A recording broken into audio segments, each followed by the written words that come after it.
Salut tout le monde, c'est Melvin, j'espère que vous allez bien. Je vous retrouve aujourd'hui pour une nouvelle vidéo dans laquelle je vais vous raconter comme d'habitude une histoire qui fait bien flipper. Et petite particularité de cette histoire, vous allez voir, elle est un petit peu plus longue que d'habitude. Mais bon, ce qui est cool, c'est que comme ça on peut bien se plonger dedans, on peut vraiment voir le contexte, etc. Donc j'espère que ça va vous plaire. Et comme d'habitude, l'espace commentaire est là pour que vous me fassiez des retours, donc si ça vous plaît, n'hésitez pas à me le dire. Si vous regardez cette vidéo sans être abonné, n'hésitez pas à le faire, c'est la chose qui m'aide le plus. Parce qu'aujourd'hui, il y a à peu près 60% des gens qui regardent les vidéos qui ne sont pas abonnés. Si tout le monde s'abonne, on est aux 200-300 000 abonnés, je ne sais pas à combien on est. Et si jamais ça vous intéresse également, n'hésitez pas à venir me rejoindre sur Instagram et vous verrez, on rigole comme des petits fous. Voilà, moi je vous prends pas plus de temps que ça avant de passer à l'histoire, éteignez la lumière de là où vous trouvez et on est parti pour l'histoire du jour. Aujourd'hui, l'histoire que je vais vous raconter, c'est celle d'une jeune adolescente qui s'appelle Clara. C'est une jeune fille qui a 17 ans et elle est au lycée en première. Pour elle, tout se passe bien, au lycée elle vit ses meilleurs moments avec ses potes. En plus de ça, elle a des bonnes notes, donc c'est super cool. Apparemment, notre amie Clara, elle a même un petit copain avec qui elle est en couple depuis maintenant 1 an. Elle nous explique que ce gars, c'est vraiment un amour, il est super sympa, donc j'ai envie de dire, tout va bien. D'un point de vue social, elle a vraiment un bon groupe de potes au lycée et elle a une famille qui est absolument en or. Clara, elle nous explique qu'elle s'entend hyper bien avec ses deux parents, ils vivent tous les trois dans une petite maison tranquillement avec leurs 2 chats. Donc j'ai envie de dire jusque-là, tout va super bien dans sa petite vie. Mais naturellement, à ce moment-là, elle ne se doutait pas une seule seconde que quelque chose ou plutôt quelqu'un allait venir perturber le quotidien de cette petite famille. En vrai, à part ses 2 parents, Clara n'a pas beaucoup de famille. Ses 2 parents, ils sont enfants uniques, ça fait que Clara, elle n'a pas de cousins-cousines. Enfin, ils sont pas vraiment enfants uniques, mais c'est tout comme. Parce qu'apparemment, sa mère aurait une sœur, mais ça fait tellement longtemps qu'elles ne se sont pas parlé que la mère de Clara ne la considère même pas comme un membre de la famille. C'est en gros une sœur qui a le même sang, mais elles ne se sont plus parlé depuis des dizaines d'années. Clara, elle n'a jamais vu cette fameuse sœur, donc sa tante, et ce, même quand elle était toute petite, donc pour elle, c'est juste personne. Donc bon, elle se dit qu'il y a sûrement dû avoir une grosse embrouille pour que sa mère et sa tante ne se parlent plus comme ça, mais elle n'a jamais vraiment cherché plus loin pour ne pas mettre sa mère mal à l'aise. Parce qu'après tout, sa mère ne lui a jamais parlé d'elle-même, de sa propre sœur. Mais Clara, elle se doute que ça doit pas forcément être quelqu'un de super cool parce que sa mère, elle est adorable, elle ne couperait pas les ponts comme ça avec quelqu'un, encore moins avec quelqu'un de sa famille. Donc c'est vraiment qu'il y a dû avoir quelque chose de grave ou du moins une grosse embrouille.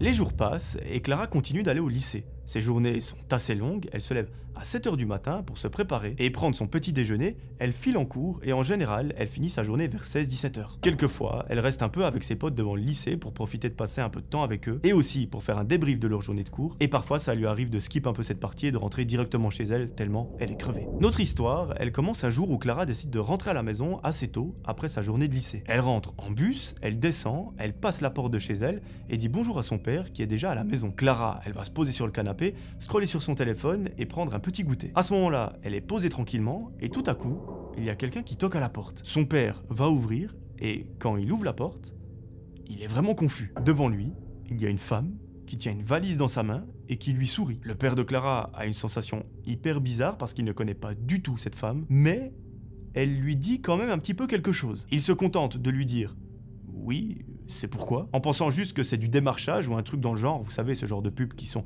vraiment casse-couilles. Et là, la femme lui répond « mais c'est Emeline !» Le père de Clara ne l'avait pas entendu depuis très longtemps. Mais par contre, en connaissant le prénom de la dame, il sait exactement de qui il s'agit. C'est la grande sœur de sa femme, donc la tante de Clara. Vous savez, cette fameuse tante que Clara ne connaît pas et à qui sa mère ne parle plus depuis des années et des années. Eh bien là, elle est en face de lui, sans aucune raison, avec une grosse valise. Alors, le père, pour lui, c'est bizarre, parce que déjà, il ne l'avait vu qu'en photo, mais là maintenant, qu'elle lui dit son prénom, ça lui revient. Même à lui, sa femme ne lui a jamais vraiment expliqué ce qui s'était passé entre elle et sa sœur. Elle est toujours restée un peu évasive, même un petit peu secrète sur le sujet. Après tout, c'est une affaire qui ne le regarde pas, et voilà, on n'est pas tous pareils à ce sujet. Peut-être que sa femme est très réservée, que elle en a peut-être honte ou je sais pas. Il y a des raisons, mais malheureusement, on ne les connaît pas. Du coup, le père, comme il ne la connaît pas du tout et qu'il est très attaché au sens de la famille, eh bien, il a le réflexe de lui dire d'entrer et qu'elle est la bienvenue. À ce moment-là, il se dit qu'elle est probablement en visite dans le coin et qu'elle vient juste passer pour dire un bonjour, mais dans son esprit, ça lui paraît quand même un petit peu chelou parce qu'elle ne se parle plus du tout. Après, c'est peut-être une technique pour essayer de briser la glace et de repartir sur de bons liens. Clara, elle est sur le canapé, elle remarque la présence de cette dame dans la maison, elle va vers elle et elle la regarde. La dame lui dit « Bonjour Clara, je suis ta tante ». Clara ne comprend pas trop étant donné que sa mère lui avait dit qu'elle ne se parlait plus du tout. Mais bon,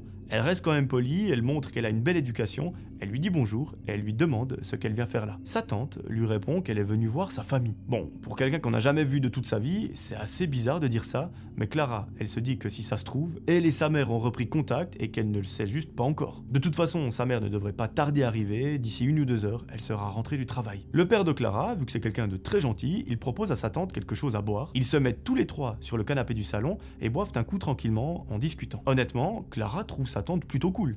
Ils rigolent bien tous les trois et clairement, ça se passe très bien. Elle nous explique que c'est une dame qui a l'air hyper gentille, même si elle est un peu plus âgée que sa mère, mais il y a que quelques années de différence. Et comme Clara ne sait pas vraiment ce que c'est d'avoir de la famille, bah elle va vite s'attacher à cette dame. Ils restent là à papoter tous les trois pendant 1h30 jusqu'à ce que la mère de Clara rentre. À ce moment-là, sa maman pousse la porte d'entrée comme d'habitude et leur dit « Coucou, je suis rentrée ». Mais personne ne lui répond. Du coup, elle s'avance un petit peu parce qu'elle entend des discussions dans le salon, et là, c'est la stupéfaction quand elle voit cette dame. Donc, sa propre sœur, qu'elle n'a pas vue depuis plusieurs dizaines d'années. Clara et son père s'attendent à ce que la maman ait un grand sourire en voyant sa grande sœur, qu'elle lui saute dans les bras, mais c'est absolument tout l'inverse qui se passe. La mère de Clara laisse presque son sac tomber par terre, et vraiment, elle n'a pas l'air bien du tout. Elle a limite l'air d'être en colère. Clara essaye de calmer les choses parce qu'elle voit bien que sa mère est très mal à l'aise. Du coup, elle essaye de dire à sa maman que c'est cool pour une fois de recevoir la famille et qu'elle peut enfin rencontrer sa tante. Et à ce moment-là, la tante de Clara prend la parole et dit d'un ton hyper calme et amical « Salut sœurette, je suis venue faire un petit coucou à ma famille, j'espère que ça ne te dérange pas trop. » À ce moment-là, la mère de Clara est hyper en colère, elle ne dit pas un mot, elle pose ses affaires et part se prendre un verre d'eau dans la cuisine. Bon, le père de Clara, il s'excuse pour cet accueil vraiment pas ouf et un petit peu froid. Il laisse Clara avec sa tante et va dans la cuisine pour voir comment va sa femme. À ce moment-là, sa femme lui hurle dessus, mais en chuchotant pour pas que sa sœur l'entende, en lui demandant, et je cite ces mots, qu'est-ce que cette connasse fout là? C'est pour vous situer un petit peu la relation tendue qu'il y a entre la mère et sa sœur. Bon, son mari ne comprend pas trop ce qui se passe, il pensait que c'était elle qui lui avait dit de venir, mais sa femme lui dit que pas du tout. Cette dame n'est même pas censée connaître leur adresse, elle ne sait pas comment elle l'a eu d'ailleurs. Après, ça paraît pas vraiment bizarre parce que si on veut trouver une information aujourd'hui, c'est assez simple, encore plus avec les réseaux sociaux, internet et compagnie. Mais la mère de Clara, elle sait bien une chose, c'est que si sa sœur est là, ce n'est pas pour passer du bon temps avec eux. Elle sait exactement ce qui s'est passé entre elles quand elles étaient plus jeunes, et elle s'est juré une chose, c'est de ne plus jamais la revoir sous aucun prétexte. Donc nous, de notre côté, on peut imaginer qu'il y a eu quelque chose de grave qui s'est passé. Quoi, on ne sait pas, mais ça doit être suffisamment grave pour qu'elles ne se parlent plus du tout. Et ce, à vie. C'est comme si là vous coupez les ponts avec votre frère, votre sœur ou peu importe quelqu'un de votre famille, généralement c'est pas pour rien. Le problème, c'est que maintenant qu'elle est entrée chez elle, elle ne peut pas dire grand chose. Les parents retournent dans le salon et surprennent Clara en pleine conversation très intime avec sa tante. Clara et sa tante rigolent quand elles voient la tête des parents qui arrivent dans le salon et qui ont entendu quelques mots de la conversation. Je vous épargne le sujet, mais à ce moment-là, le père il est un petit peu gêné, il décide de changer de sujet et il essaye d'esquiver le truc en disant bon ben c'est bientôt l'heure du dîner, nous on va commencer à préparer donc... Voilà, clairement, il dit ça pour la dégager de chez eux. Sauf que, malheureusement, ça a eu tout l'effet inverse, la tante a pris ça comme une invitation, et elle lui répond « Ah bah oui, c'est avec plaisir que je resterai manger avec vous ». Là, il y a vraiment un quiproquo parce que c'était pas du tout, mais alors pas du tout une invitation à rester. Mais bon, maintenant, comme il ne veut pas être mal poli avec la sœur de sa femme, il lui dit d'accord, et il va préparer à manger. Au bout d'une petite demi-heure, le repas est servi à table, les parents ils sont logiquement très mal à l'aise, mais Clara, elle de son côté, elle a l'air de plutôt vraiment bien s'entendre avec sa tante. Elle rigole entre elles, elle parle du lycée, du petit copain de Clara, de comment ils se sont rencontrés, et Clara, elle nous explique que pour une fois, elle se sent vraiment écoutée par une adulte, donc elle est contente parce qu'elle parle pas trop de choses comme ça avec ses parents. Le repas se termine tranquillement et le père de Clara propose à sa tante de la raccompagner chez elle. Allez savoir pourquoi la maman de Clara n'est pas du tout d'accord pour que sa sœur se retrouve seule avec son mari, alors elle lui dit laisse tomber, elle peut très bien prendre le bus. Sa sœur lui répond qu'à cette heure il n'y a pas de bus et que bon, pas de problème, elle va rentrer à pied. Elle ajoute même une petite phrase, elle dit « Oh là là, ça va me faire long, j'habite à 1h40 de marche d'ici, mais c'est pas grave. Je vais y aller. » Là, Clara, elle a vraiment trop de peine pour sa tante, elle a pas envie qu'elle rentre toute seule dans le froid et surtout qu'il lui arrive quelque chose. Du coup, instinctivement, c'est une belle idée de merde, on est d'accord, mais elle lui demande de rester dormir ici pour cette nuit. Sa tante, naturellement, elle s'empresse de dire oui, et les parents, ils peuvent absolument rien dire. Ils sont extrêmement mal à l'aise, mais ils se disent que c'est que pour une nuit et que demain, elle dégage. Et ce, le plus tôt possible. Bon, je vous laisse imaginer l'ambiance de merde qu'il y a dans la maison, on arrive à se la représenter assez facilement je pense. Les deux parents vont préparer la chambre d'amis et parlent à voix basse de ce qui est en train de se passer. Dites-vous bien qu'il y a encore quelques heures seulement, la mère et sa sœur ne se parlaient plus du tout depuis des dizaines d'années et que là actuellement, elle est en train de préparer la chambre pour que cette même femme dorment chez eux. Est-ce que c'est le métavers? J'en ai bien l'impression. La mère de Clara dit à son mari que si elle ne parle plus à sa sœur depuis aussi longtemps, c'est qu'il y a une bonne raison, et qu'elle ne veut pas du tout qu'elle dorme là cette nuit. Son mari la rassure et il lui dit que demain matin, elle sera partie, donc voilà, pas de problème. Ils descendent ensemble en bas pour dire à la tante, écoute, ton lit est prêt, tu peux aller te coucher. La tante prend ses affaires, elle les monte dans la chambre, et le petit détail qui fait tilt dans la tête des deux parents, c'est que quand cette femme est venue toquer chez eux à 17 h,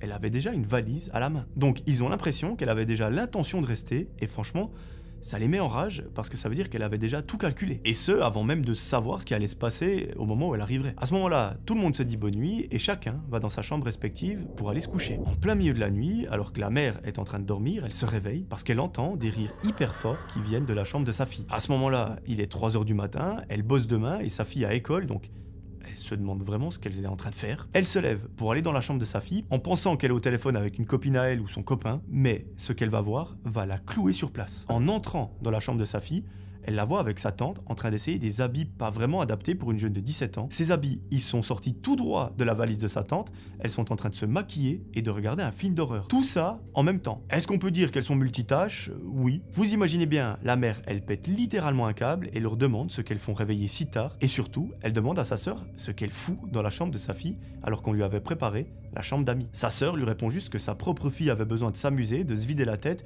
et qu'il ne faut pas en faire tout un drame. Tout ça mélangé à un super sourire hypocrite. À la mère, ça lui donne juste envie de lui mettre une grosse patate, mais elle lui rappelle que sa fille a école demain et elle lui dit de se remettre en pyjama et d'aller se coucher immédiatement. Clara comprend la colère de sa mère qui est vraiment à cheval sur son éducation et sur ses notes à l'école et donc elle s'exécute sans dire un mot. La tante de Clara sort de la chambre sans dire un mot également et elle retourne dans la chambre d'amis en claquant la porte. Alors là, la mère de Clara n'y croit pas une seule seconde. Déjà qu'on lui offre la possibilité de rentrer dans la maison, on lui fait à manger, on lui prépare une chambre dédiée à elle. Tout ça pour que cette dinde claque la porte, c'est un truc de fou. Et la question qui persiste, qu'est-ce qu'est venu foutre sa sœur ici un jour random sans prévenir alors qu'elle ne se parlait plus depuis des années? La mère retourne se coucher sans faire trop de bruit pour pas réveiller son mari qui lui est en train de dormir et elle finit par s'endormir. Le lendemain matin, lorsqu'elle se réveille pour aller au travail, elle s'habille tranquillement, elle descend dans la cuisine et là, c'est la stupéfaction. Sa grande sœur est à table avec sa fille et son mari, et ils prennent le petit déjeuner tous les trois, et ils ne l'ont même pas appelé. Son mari, cette espèce de con, le seul réflexe qu'il a, c'est de lui dire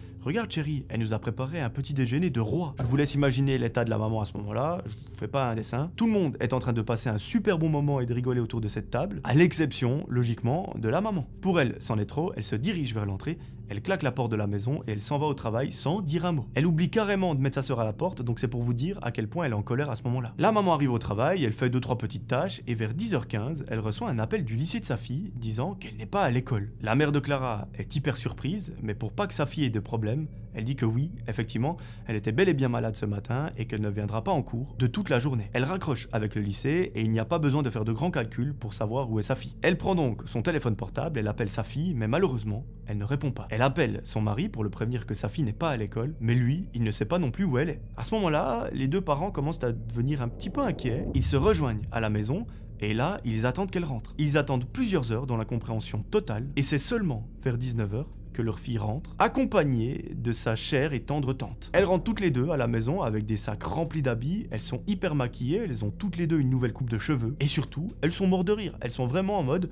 on est en retard, désolé. Autant vous dire que les parents à ce moment-là, ils sont fous de rage. Ils hurlent tous les deux sur Clara en lui disant qu'ils étaient super inquiets. Mais là, Clara leur dit « Mais Tata m'a dit que vous étiez d'accord pour que je passe la journée avec elle. » Au moment où elle prononce cette phrase, les deux parents sont sur le cul. C'est la stupéfaction totale parce qu'ils n'ont absolument jamais prononcé cette phrase. À ce moment-là, ils s'en prennent clairement à la tante parce qu'ils lui disent qu'elle n'avait pas emmené leur fille quelque part sans leur accord, qu'elle peut pas se pointer comme ça un jour random, de prendre sa fille sous son bras et puis de partir. Et surtout, elle lui a fait manquer l'école. Pour elle, c'est quelque chose de très important. Pour ses parents également, donc de quoi je me mêle? Pour qui tu te prends? Et là, franchement, la réaction que la tante va avoir, elle est assez déconcertante. Alors, c'est bizarre parce qu'elle se met à pleurer comme un bébé. Elle s'excuse même et elle dit qu'elle voulait juste faire passer une bonne journée à la jeune fille et qu'elle n'y voyait absolument aucun mal. D'ailleurs, elle lui a acheté plein de choses, elle lui a fait plein de cadeaux et du coup, là, les parents, ils se sentent un petit peu mal quand même. Même s'ils étaient morts de peur, bah forcément voir quelqu'un pleurer devant soi, c'est pas la chose la plus agréable au monde, et ils se sentent un petit peu coupables. Après cette dispute, la mère de Clara décide de mettre sa fierté de côté et d'inviter sa sœur à manger pour le repas du soir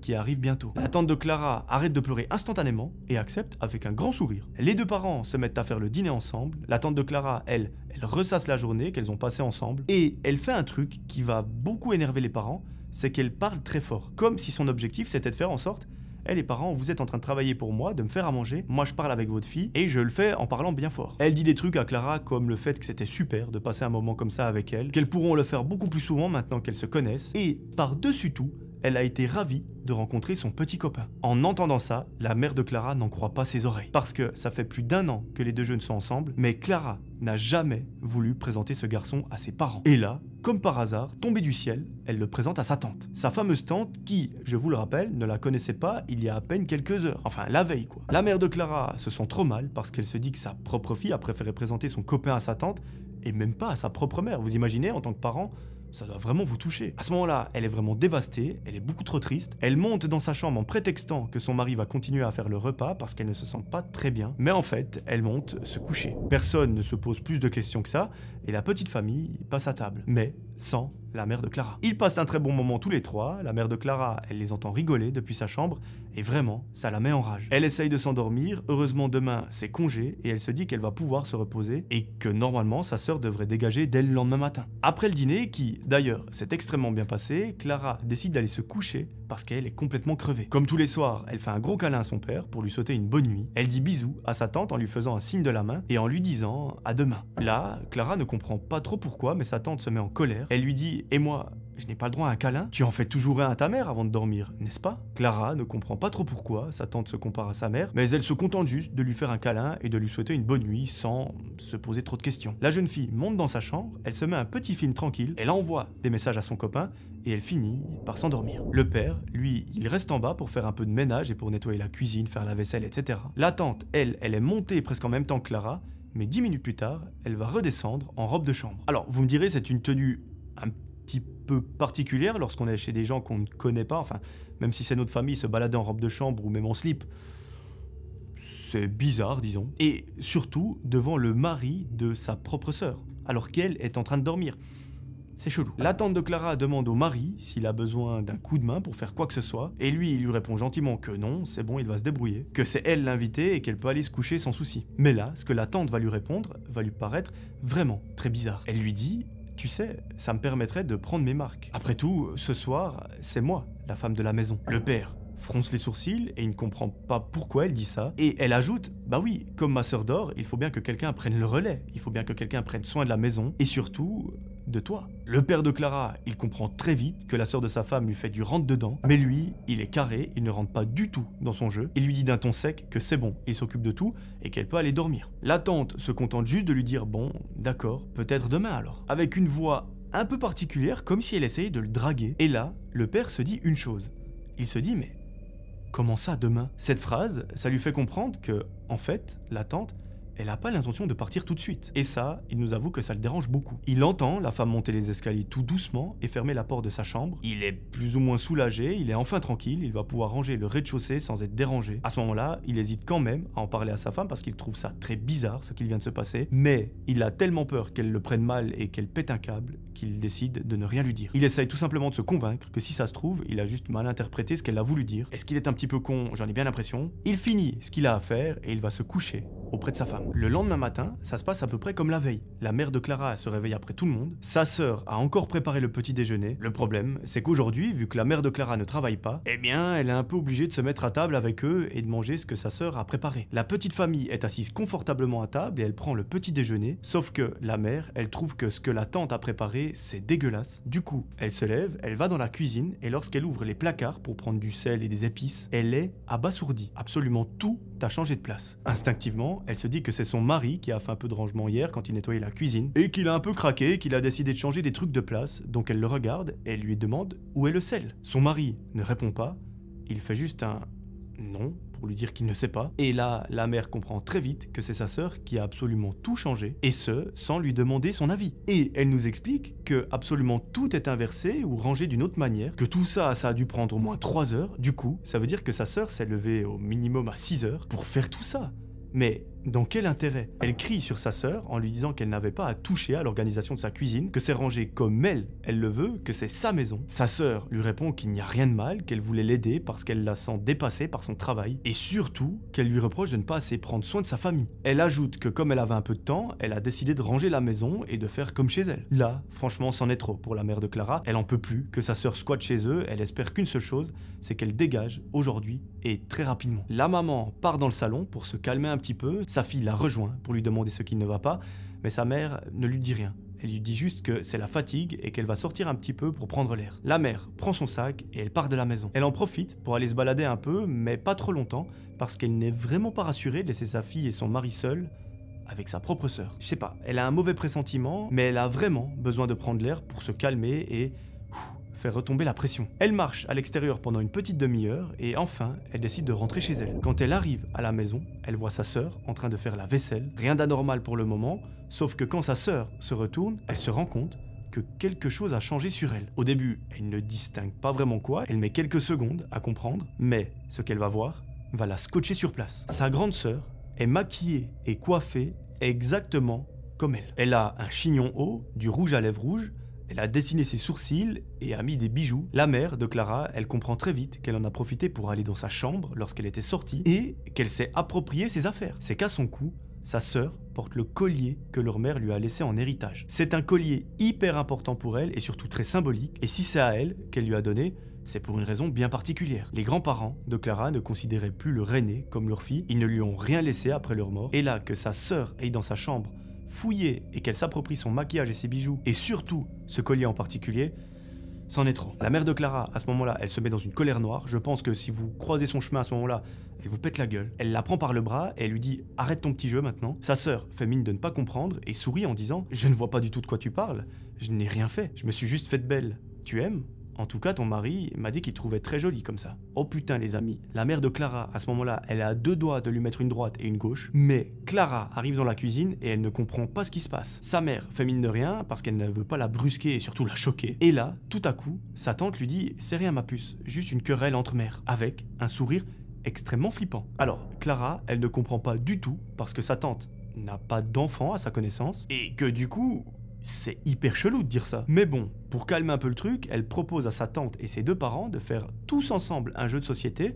Est-ce que c'est une idée de merde? Oui, mais on peut pas lui en vouloir, c'est Clara. Elle veut bien faire les choses, mais je pense qu'à ce moment-là, c'est la pire idée. Son père, lui, il a encore un peu de travail à faire à la maison, donc il est obligé malheureusement de refuser. Et sa mère, vous vous doutez bien que la chose dont elle a le moins envie sur Terre à ce moment-là, c'est de faire un jeu de société avec sa sœur. Mais d'un autre côté de la balance, elle n'a pas non plus envie de laisser sa fille avec elle, mais là... elle n'a pas trop le choix. La tante de Clara saute de joie quand elle lui propose de jouer un jeu avec elle. Clara lui énumère tout ce qu'elle a et elles en choisissent un, toutes les deux. La tante fait des chocolats chauds, elle les apporte à table, pendant que Clara va chercher le jeu de société dans la chambre d'amis, sur l'étagère qui est prévue à cet effet. Elle redescend avec le jeu dans les mains et elle lui explique les règles. C'est un jeu pas très compliqué, je veux dire il ne faut pas avoir fait un master pour comprendre les règles. Donc elle commence rapidement à jouer, mais il y a un petit problème. Clara se rend compte que dans le jeu qu'elle a choisi, il manque un dé pour pouvoir déterminer qui sera la première personne à commencer. Elle nous explique qu'elle a beaucoup trop la flemme de remonter dans la chambre d'amis et elle demande à sa mère, qui est dans la cuisine, si ça ne la dérangerait pas d'aller lui chercher. La mère se lave vite les mains, elle accepte d'aller le chercher, sauf qu'elle ne sait pas exactement où ils sont. Sa fille lui indique qu'ils sont dans un petit tiroir dans la chambre d'amis, c'est là où ils mettent tous les accessoires des jeux. Du coup, sa mère monte à l'étage, elle pousse la porte de la chambre d'amis et là, clairement, ce qu'elle va voir, c'est digne d'un film d'horreur. Elle voit que sa sœur s'est installée, mais genre installée sévère. Elle a accroché des vêtements dans la penderie, elle a étalé toutes ses affaires, et tout ça, je vous rappelle, en une journée. Enfin, en gros, elle s'est vraiment approprié la pièce. C'est plus une chambre d'amis, c'est la chambre de la tante. La mère de Clara comprend que sa sœur va rester probablement 1, 2 ou 3 nuits de plus. Elle essaye de laisser sa rancœur de côté pour que sa fille soit heureuse de passer du temps avec quelqu'un de sa famille, parce que, elle l'avoue, c'est un peu ce qui lui manquait. Elle regarde les détails de la chambre d'un peu plus près, et elle voit que sa sœur lui a piqué son maquillage. Elle ne s'est pas juste contentée d'en mettre comme ça une fois, elle lui a vraiment pris ses affaires et elle se les a appropriées en les mettant dans sa trousse de toilette, en mode « maintenant, c'est les miens ». Elle se dirige vers les tiroirs de la commode et elle cherche le fameux dé que sa fille lui a demandé. Mais là, elle ne va pas tomber sur un dé, elle va tomber sur quelque chose d'atroce. Mes amis, vous n'imaginez même pas à quel point elle a été pétrifiée sur place en voyant ce qu'il y avait dans ce tiroir. Il s'avère que dans ce tiroir, la mère de famille a trouvé une photo. Cette photo,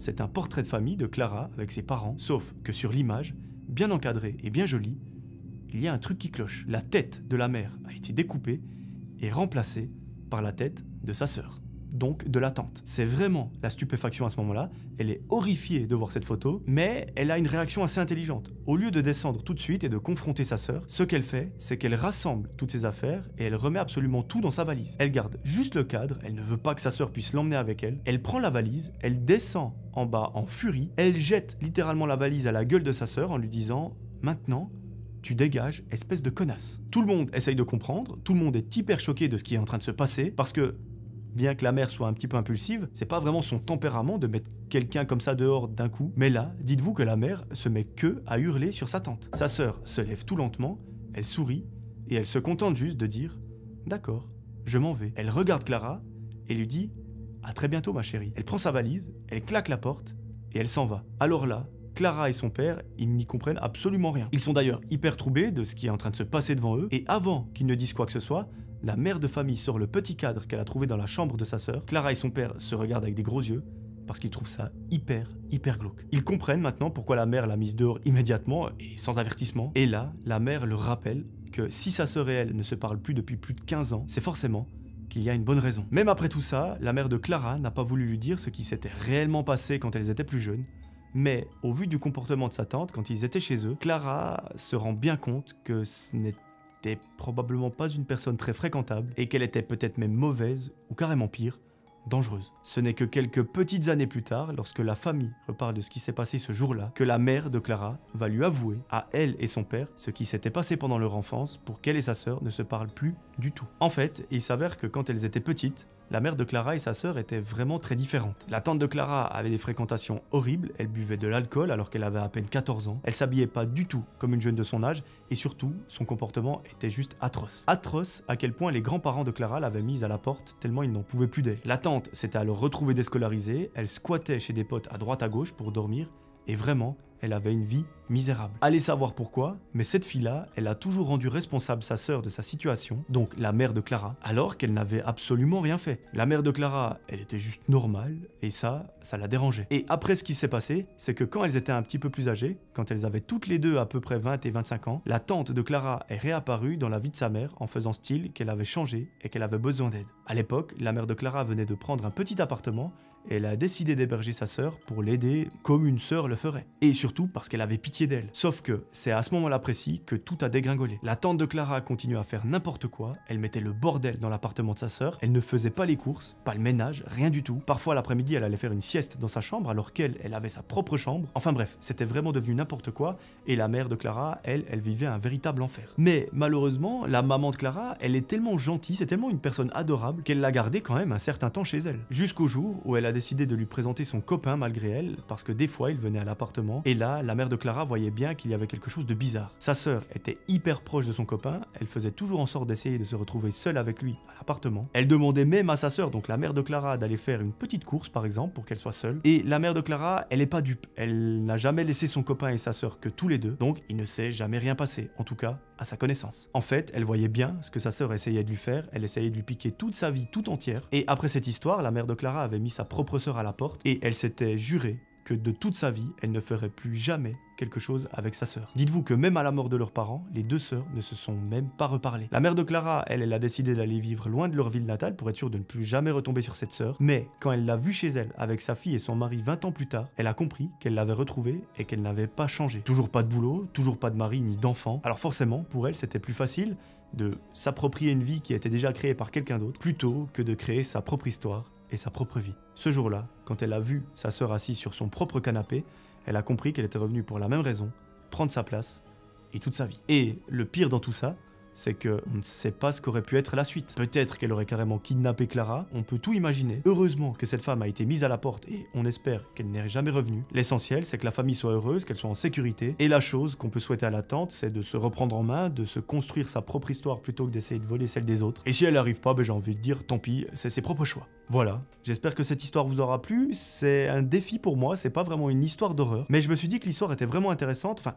c'est pas une histoire d'horreur dans le sens il se passe pas un truc de fou, mais toute l'histoire, elle est quand même assez glauque. Une personne qui vient chez vous, à qui vous parlez plus depuis 20 ans, 15 ans, qui essaye de vous remplacer pour prendre possession de votre maison, de votre mari et de votre fille. C'est un petit peu chelou, je me suis dit que ça irait bien sur la chaîne, donc n'hésitez pas à me dire ce que vous en avez pensé. Ne vous inquiétez pas, la prochaine vidéo c'est une histoire d'horreur comme on l'aime, mais un petit peu de changement de temps en temps, ça fait pas de mal. Rejoignez-moi sur Instagram si jamais vous voulez me suivre un petit peu plus. Je vous montre des photos de mes chats, je vous montre des exclus par rapport à la BD que je vais sortir, parce que oui, en 2026, je vais sortir une bande dessinée, j'espère qu'elle va vous plaire. C'est un projet dans lequel j'ai absolument mis toute ma tête, toute mon âme, tout mon cœur et surtout toute ma thune. Alors pour la blague à part, j'ai pris un bénéfice des vidéos pour le réinjecter là-dedans, pour vraiment créer quelque chose qui va être incroyable et dont je serai fier. C'est un trait d'horreur que moi j'ai inventé de A à Z. L'illustrateur est juste incroyable, vraiment. Le mec est fou. J'ai trop hâte de vous en montrer plus, mais pour l'instant, l'endroit où je montre, c'est sur Instagram. Abonnez-vous également à la chaîne YouTube, rejoignez cette communauté qu'on a créée. Moi je vous fais des gros bisous, je vous retrouve très vite pour une nouvelle vidéo, mais d'ici là, j'aimerais que vous preniez soin de vous. C'était Melvin, ciao tout le monde.